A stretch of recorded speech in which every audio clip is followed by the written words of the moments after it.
David, are you an atheist? Yes.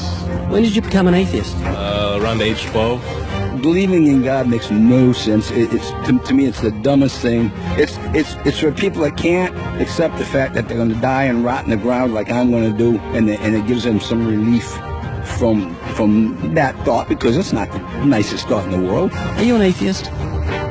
Yes. Yes, I am. Yes. Yes. Yes, sir. Are you an atheist? I am. Yeah, I'm an atheist. Yes, I am. Alex, do you believe in God's existence? No, I do not. How long have you been an atheist? I would say probably since I was about 15 years old. So you don't believe in the existence of God? No, not really. What happened when you were 15? I started questioning things, and I really just started to think about the logic behind everything. For the most part, we are not shown the evidence for there being a higher power. If we were, I almost guarantee that almost every atheist would immediately agree to there being a higher power. Are you atheists? Yes, yes. Why? Well, I just haven't seen enough evidence, I suppose. I grew up in a Christian family, and just over the few years during high school and as I grew up, I just realized that there wasn't a lot of evidence to support that belief system. Are you open to evidence? I think I am open to evidence. It just would have to be extraordinarily compelling, like out of this world compelling. If you could be given evidence, reasonable evidence, would you listen to it? Yeah, I would. You're someone who has no faith or no belief in a higher power or a creator, but if you were shown evidence, you would change your mind because you're open. Absolutely. Flick through the pages of the book I just put on your lap, look at the color pictures, and I'll ask you a question.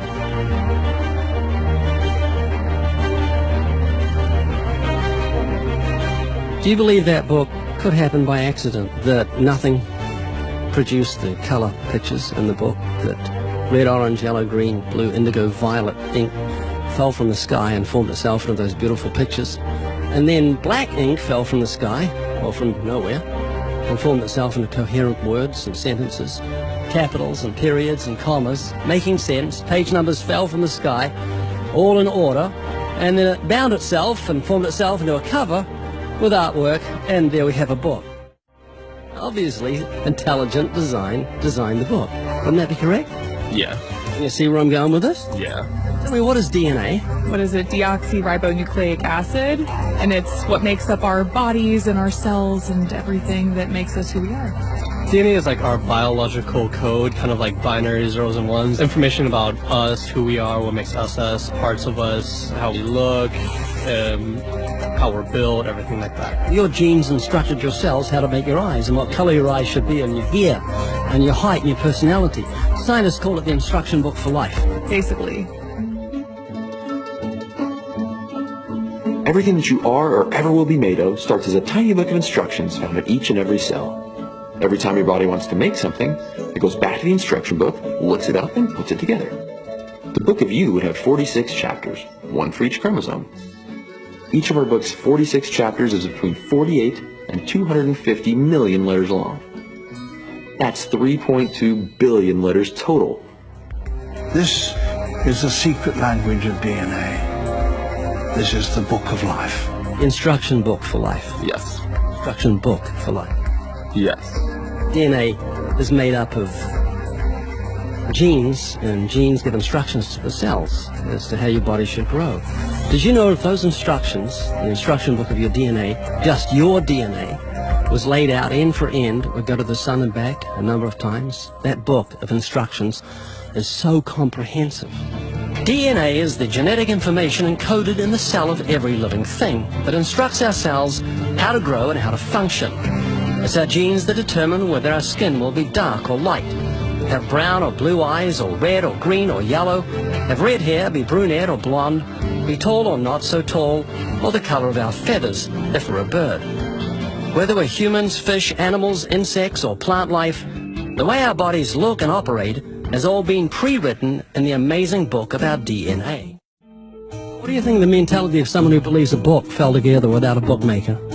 Well, they would be crazy. Do you think a book could make itself? No, I don't. Of course not. No. Utterly impossible. Yes. Anything can happen by accident. I mean, from nothing.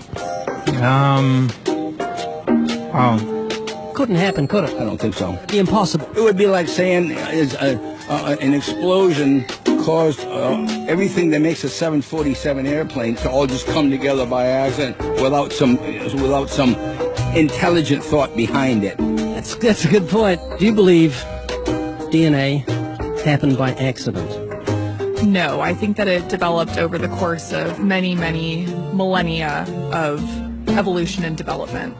DNA exists in every living thing. Its origins don't matter. The fact that there is intelligent information tells us there must be an intelligent designer. Is this making you think?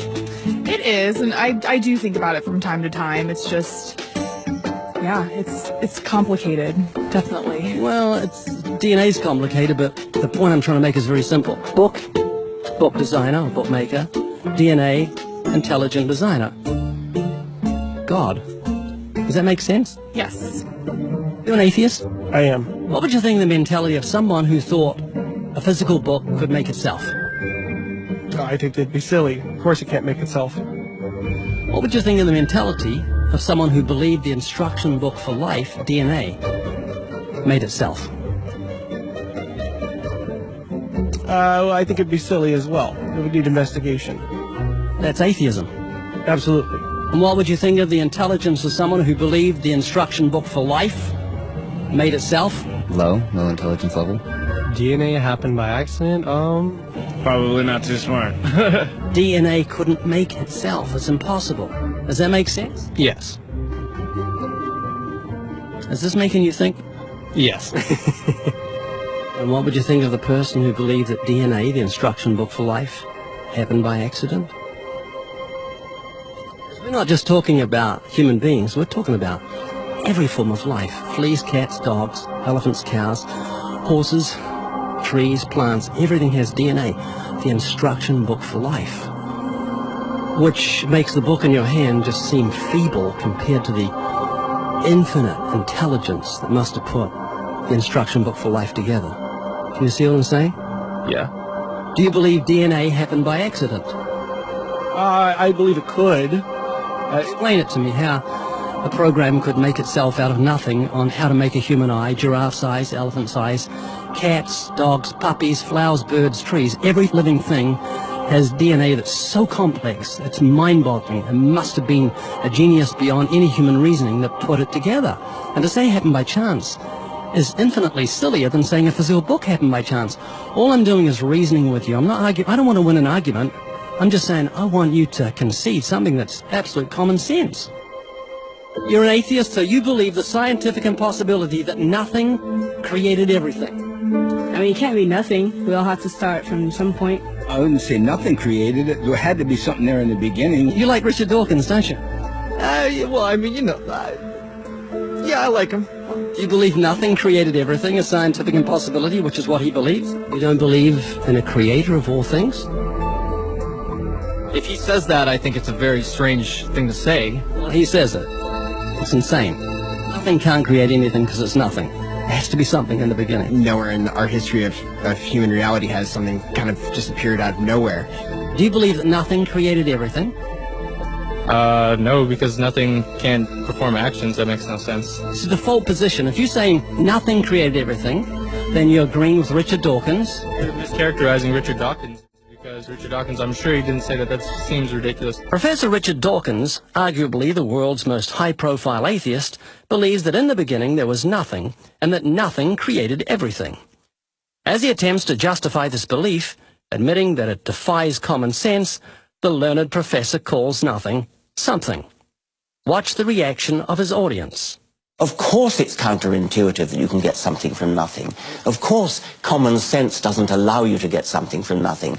That's why it's interesting. It's got to be interesting in order to give rise to the universe at all. Something pretty mysterious had to give rise to the origin of the universe. Which exactly what's meant by nothing, but whatever it is, it's very, very simple. And why is that funny? Well, I think it's a bit funny to be trying to define nothing.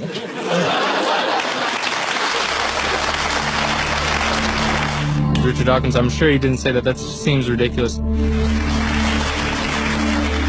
The audience reaction confused the normally eloquent professor because he's not used to being the object of laughter. What he didn't realize was he was talking to people who were endowed by their creator with the virtue of common sense.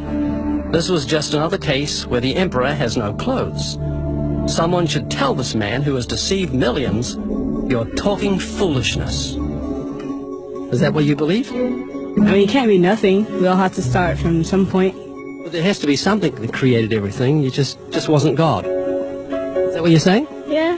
It's just evolution, how things became from one organism into many. But that doesn't solve your dilemma of the initial cause. There has to be an initial cause. If there was a big bang in space that from there issued cats and dogs and horses and cows, the sun, the moon, the stars, the seasons, and all this marvel of creation came from a big explosion, what caused the explosion, and where do the materials come from the explosion, and why is there such incredible order from the explosion? Every explosion I've heard of creates chaos, not order. That makes sense? Oh, yeah. This is what you're looking for if you were looking for truth.